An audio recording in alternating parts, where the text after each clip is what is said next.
Hello everyone, I am Paras. Last lecture में हमने discuss किया था कि जो हमारे पास ब्लैक बॉडी होती है वो क्या होती है। ठीक है, फिर हमने ये देखा था कि हमारे पास जो इलेक्ट्रोमैग्नेटिक रेडिएशन का वेव नेचर था वो हमारे पास जो ब्लैक बॉडी होती है उसको एक्सप्लेन नहीं कर पा रहा था। ठीक है, फिर हम देखते हैं कि जो इलेक्ट्रोमैग्नेटिक रेडिएशन होती है उसके पार्टिकल नेचर से ब्लैक बॉडी रेडिएशन को एक्सप्लेन करते हैं। ठीक है, तो आज हम डिस्कस करेंगे कि प्लांक क्वांटम थियरी क्या है। ठीक है, तो प्लांक क्वांटम थियरी से ही हमको इलेक्ट्रोमैग्नेटिक रेडिएशन का जो पार्टिकल नेचर है वो कैसे इस्टेब्लिश हुआ, मतलब हमने इलेक्ट्रोमैग्नेटिक रेडिएशन को पार्टिकल कैसे मान लिया, वो हमको प्लांक क्वांटम थियरी से ही पता चलता है। ठीक है, हमारे पास एक साइंटिस्ट थे प्लांक, उन्होंने बताया कि जो हमारे पास इलेक्ट्रोमैग्नेटिक रेडिएशन होती है ना, वो जब भी एब्जॉर्ब होती है या वो इमिट होती है, भाई कोई भी एटम या मॉलिक्यूल कोई रेडिएशन इमिट करता है या कोई रेडिएशन एब्जॉर्ब करता है, तो वो एक डिस्क्रीट क्वांटिटी में एब्जॉर्ब होती है या डिस्क्रीट क्वांटिटी में ही इमिट होती है। अब डिस्क्रीट क्वांटिटी क्या होती है ये समझ लो, जहाँ पे हमारे पास कुछ पर्टिकुलर वैल्यू ही अवेलेबल हो। जैसे जो हमारी करेंसी है वो डिस्क्रीट वैल्यू पे ही काम करती है, मतलब डिस्क्रीट क्वांटिटी है। कैसे, जैसे हमारे पास 10 रुपए का नोट है, 20 का नोट है, 50 का नोट है, 100 का नोट है, 500 का नोट है। ठीक है, तो ये डिस्क्रीट ही तो हुआ, ऐसा तो नहीं हमारे पास 15 रुपए का भी नोट हो या 25 रुपए का भी नोट हो। ठीक है, तो डिस्क्रीट क्वांटिटी बेसिकली या डिस्क्रीट मैनर बेसिकली वो होता है जहाँ पे हमारे पास कुछ ही वैल्यू पॉसिबल हो।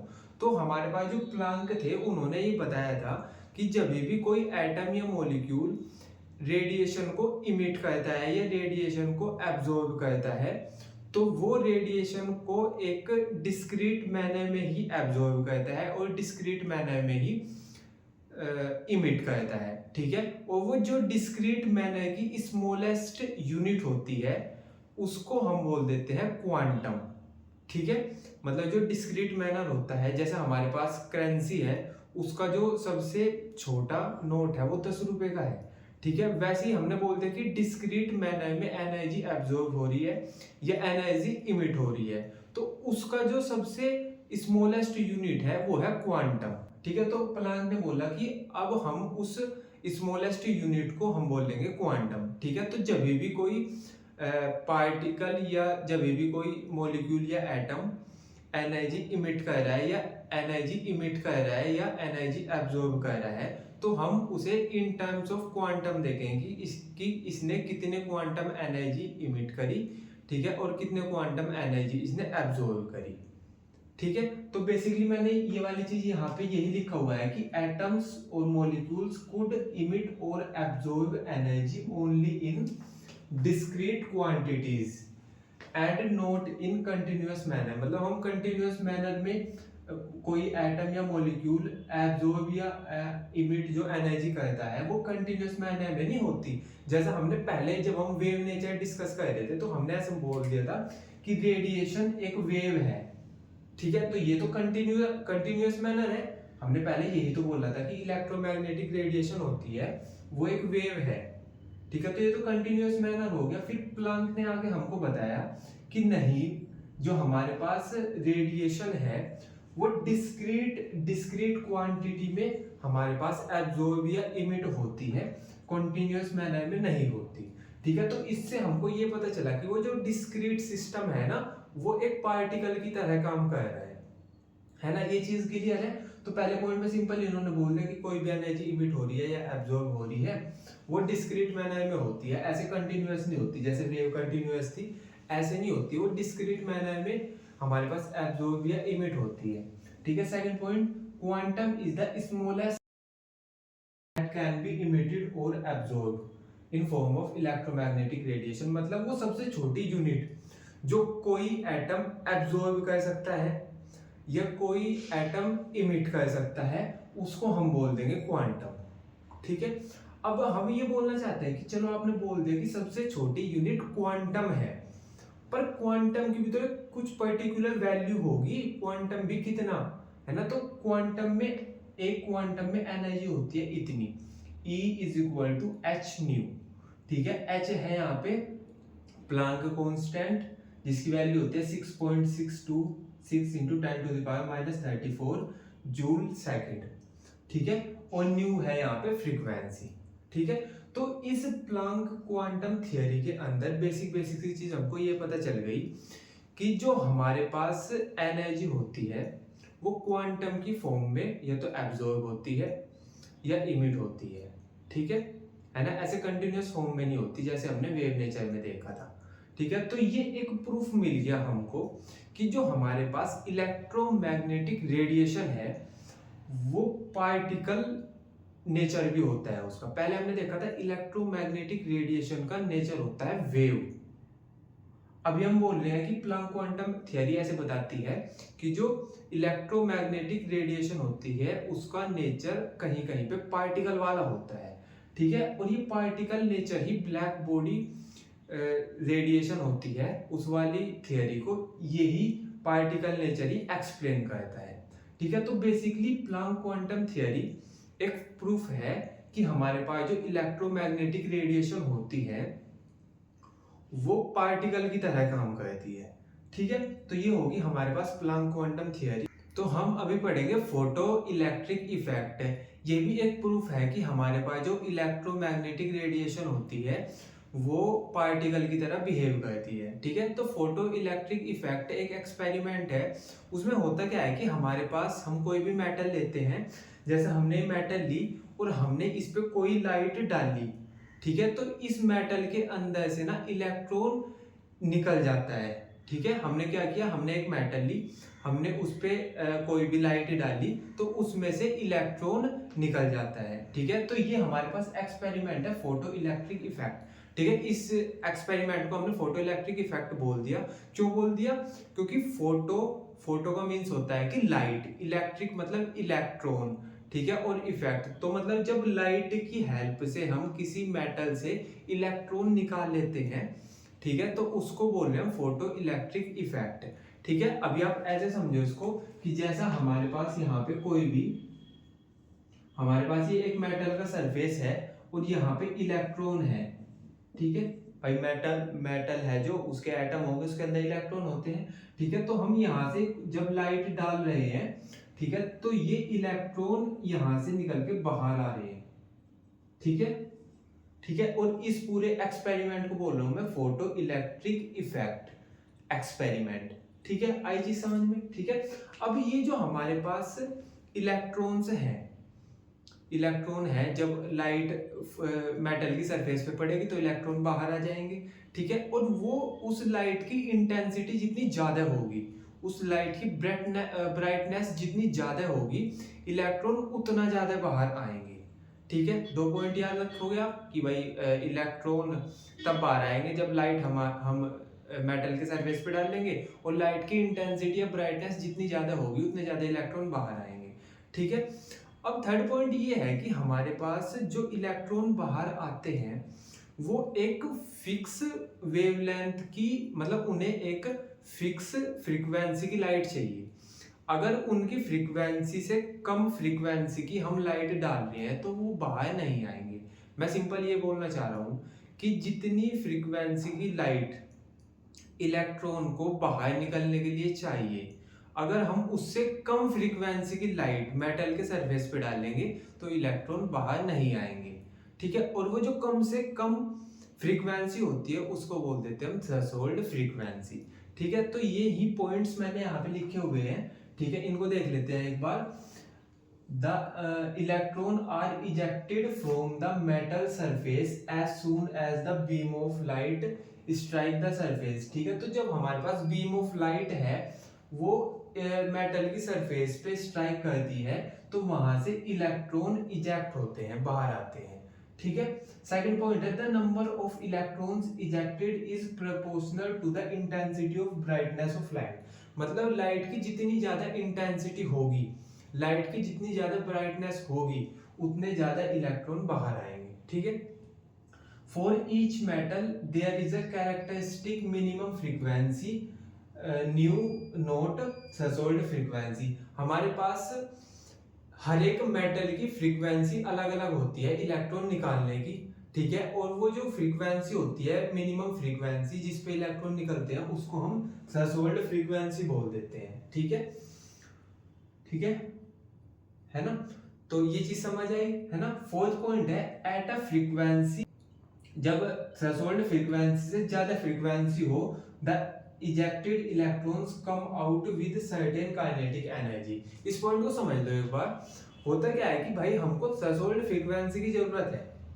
भाई जो हमारे पास मेटल है, अगर हमको उसके इलेक्ट्रॉन को बाहर निकलवाना है तो हमको थ्रेशोल्ड फ्रीक्वेंसी की जरूरत पड़ेगी न्यू नॉट की। लेकिन हमने जो उस फ्रीक्वेंसी से ज्यादा की लाइट डाल दी उस मेटल के सरफेस पे, तो होगा क्या कि जो न्यू नोट तो उसने बाहर निकलने के लिए यूज कर दी, और प्लस में क्योंकि उसके पास जो हमने ज्यादा फ्रीक्वेंसी की लाइट डाल दी, तो वो क्या करेगा कि जो इलेक्ट्रॉन बाहर आएगा, थ्रेशोल्ड फ्रीक्वेंसी का यूज करके तो वो बाहर आ गया, और जो इलेक्ट्रॉन बाहर आ रहा है उस पर कुछ काइनेटिक एनर्जी भी होगी।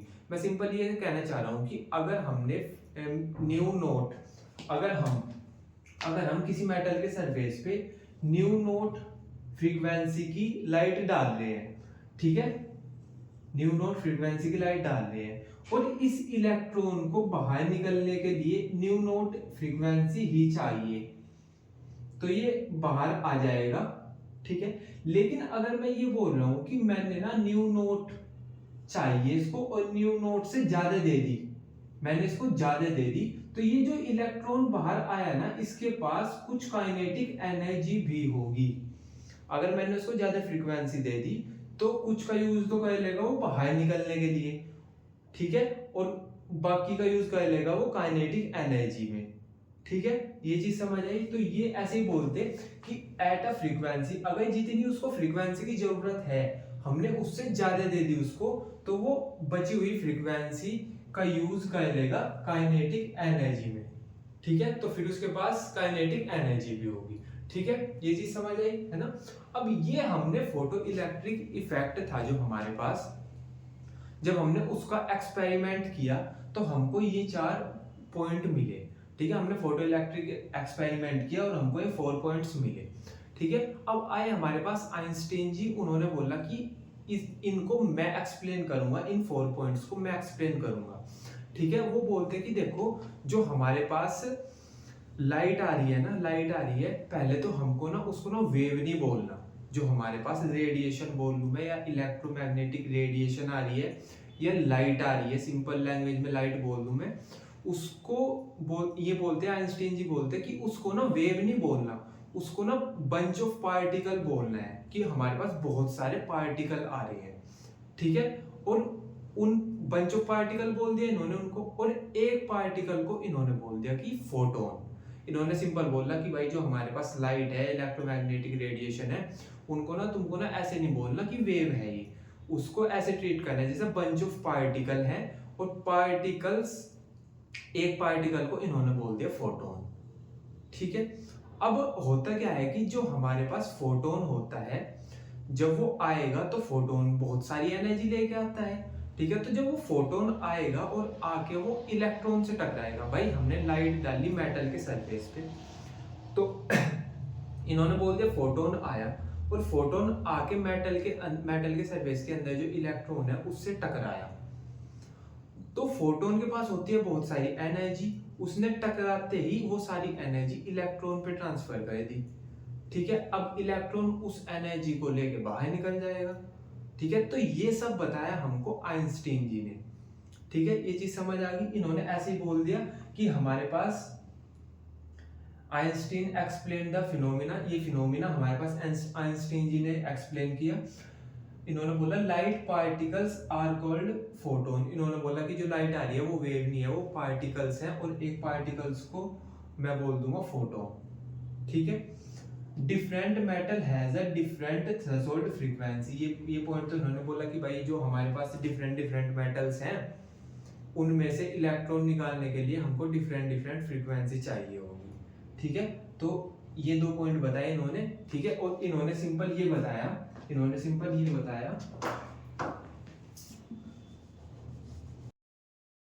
इन्होंने बोला ये कि पहली बात तो हमारे पास, जैसा ये एक हमारे पास मेटल का सरफेस है, ठीक है, ये हमारे पास मेटल का सरफेस है और इसके अंदर है हमारे पास बहुत सारे इलेक्ट्रॉन, ठीक है। फिर हमने क्या किया कि हम जो ये हमारे पास इलेक्ट्रोमैग्नेटिक रेडिएशन है, ठीक है, उसको बोल दिया कि ये एक वेव नहीं है, ये पार्टिकल्स हैं और एक पार्टिकल को मैं बोल दूंगा फोटोन। तो इन्होंने बोला कि जैसे फोटोन आ रहा है, यहां से फोटोन आएगा, ठीक है, यहां से फोटोन आएगा और उसके पास जो एनर्जी होगी, जो उसके पास एनर्जी होगी वो होगी एच न्यू, ठीक है भाई, एच न्यू एनर्जी होगी हमारे पास। ये कहां से आया, ये तो हमारे पास क्वांटम थ्योरी में बता दिया था ना प्लैंक ने कि energy is equal to H nu होगी, ठीक है ना। तो इन्होंने बोल दिया कि हमारे पास जो फोटोन आएगा उसकी एनर्जी एच न्यू है, ठीक है। अब मैं बोल रहा हूं कि इस इलेक्ट्रॉन को निकलने के लिए, बाहर निकलने के लिए चाहिए एच न्यू नोट, और हमको पता है कि ये जो एनर्जी है ना एच न्यू, ये एच न्यू नोट से बहुत ज्यादा है।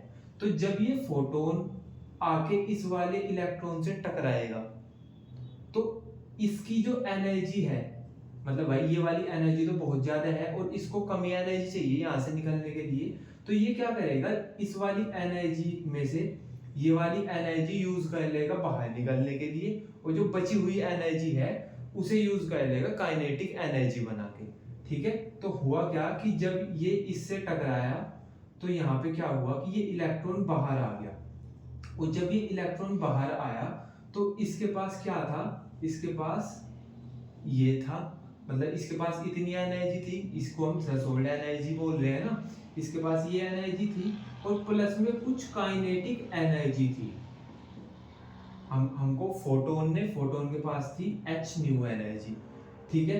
एच न्यू एनर्जी बहुत ज्यादा है एच न्यू नोट एनर्जी के, ये वाला पॉइंट याद रखना, ठीक है। अब हमने बोला कि एच न्यू एनर्जी का फोटोन आया, उसमें से एच न्यू नोट तो इलेक्ट्रॉन ने बाहर निकलने के लिए यूज कर ली, ठीक है, और जो बची हुई एनर्जी थी उसको as a kinetic energy use कर ली, ठीक है। तो ये हमारे पास एक इक्वेशन आ गई जिसको बोल देते हैं हम फोटो इलेक्ट्रिक इक्वेशन, ठीक है। तो हम ऐसे ही बोलते कि आप ये मान लो कि हमारे पास जो फोटोन आ रहा है ना, लाइट में जो पार्टिकल्स है उनको फोटोन बोल दिया आइंस्टीन ने, है ना, और जो फोटोन आ रहा है उसकी एनर्जी बहुत ज्यादा है, उस एनर्जी के जितनी इलेक्ट्रॉन को बाहर चाहिए, बाहर निकलने के लिए चाहिए, ठीक है। तो होगा क्या कि कुछ एनर्जी का तो वो यूज कर लेगा बाहर निकलने के लिए, ठीक है, और कुछ एनर्जी का यूज कर लेगा वो काइनेटिक एनर्जी के लिए, ठीक है। इसको आप ऐसे समझ लो जैसे भाई मैं ना क्या कहता हूँ कि मैं आपको मैं आपको दे दूं 1000 रुपए, है ना, और मैं बोल दूं कि भाई मेरे को आप क्या ला के दो, मेरे को आप एक रजिस्टर ला दो 250 रुपए वाला, ठीक है।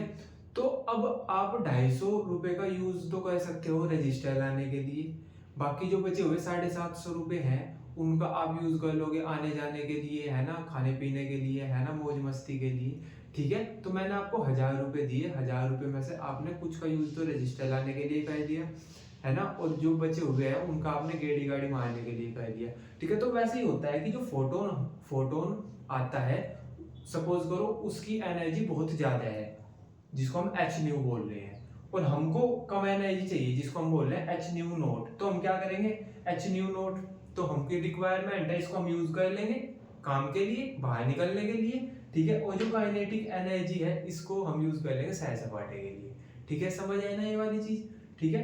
तो इसको बोल देंगे हम कि ये हमारे पास फोटो इलेक्ट्रिक इक्वेशन आ गई, ठीक है। अच्छा ये ना अलग अलग तरीके से लिखी जा सकती है, जैसे मैं बोल दूं एच न्यू को लिख दूं मैं ई, इसको लिख दूं मैं ई नॉट प्लस काइनेटिक एनर्जी, या काइनेटिक एनर्जी की जगह मैं लिख दूं हाफ एम वी स्क्वायर। भाई हम इसको ऐसे भी तो लिख सकते हैं, काइनेटिक एनर्जी का फॉर्मूला क्या होता है, हाफ एम वी स्क्वायर, ठीक है, H new not is equal. तो तुम्हें बेसिक ना बस ये याद रखना है कि हमारे पास जो जिस एनर्जी का फोटोन आया वो एनर्जी बहुत ज्यादा है, इलेक्ट्रॉन को निकलने के लिए कम एनर्जी चाहिए, तो उसने वो एनर्जी यूज करी जितनी उसको निकलने के लिए चाहिए, और बाकी की उसने कन्वर्ट कर दी काइनेटिक एनर्जी में, ठीक है। ये चीज समझ आ गई। ठीक है ना, इतना समझ आ गया। अब आप बोलोगे कि ये तो यार बहुत ही डिफिकल्ट सा हो गया। डिफिकल्ट क्या हो गया कि हमने पहले बोला कि जो इलेक्ट्रोमैग्नेटिक रेडिएशन होती है वो वेव की तरह काम करती है, ठीक है। फिर ये ब्लैक बॉडी रेडिएशन और फोटो इलेक्ट्रिक इफेक्ट के चलते हमने बोल दिया कि जो इलेक्ट्रोमैग्नेटिक रेडिएशन होती है वो पार्टिकल की तरह काम करती है। अब ये पार्टिकल की तरह काम करती है या वेव की तरह काम करती है, तो समझो ये इसका डुअल नेचर होता है, ठीक है। ये पार्टिकल की तरह भी काम करती है और ये वेव की तरह भी काम करती है, ठीक है। तो अब ये देख लो कि कब तो ये पार्टिकल की तरह काम करेगी, कब ये वेव की तरह काम करेगी, ठीक है। तो जो इलेक्ट्रोमैग्नेटिक रेडिएशन है अगर वो प्रोपोगेट कर रही है, चल रही है, ट्रेवल कर रही है, तो वो बिहेव करेगी वेव की तरह।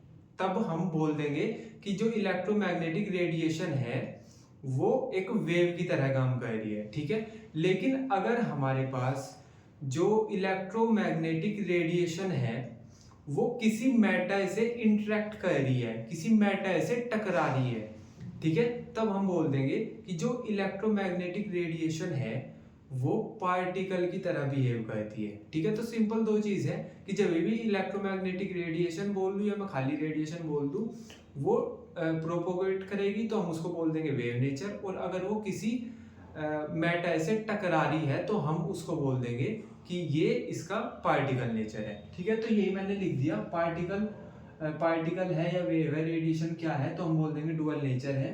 Particle nature when radiation interacts with matter, ठीक है। तो अगर रेडिएशन किसी मैटर से टकरा रही है तो हम बोल देंगे उसको पार्टिकल नेचर, ठीक है। और अगर हमारे पास जो रेडिएशन है वो प्रोपोगेट कर रही है, ट्रेवल कर रही है, तो हम उसको बोल देंगे वेव नेचर, ठीक है। तो आई होप आपको ये सब चीजें क्लियर हो गई होंगी, है ना। बाकी हम कल पढ़ेंगे, ठीक है। बाय।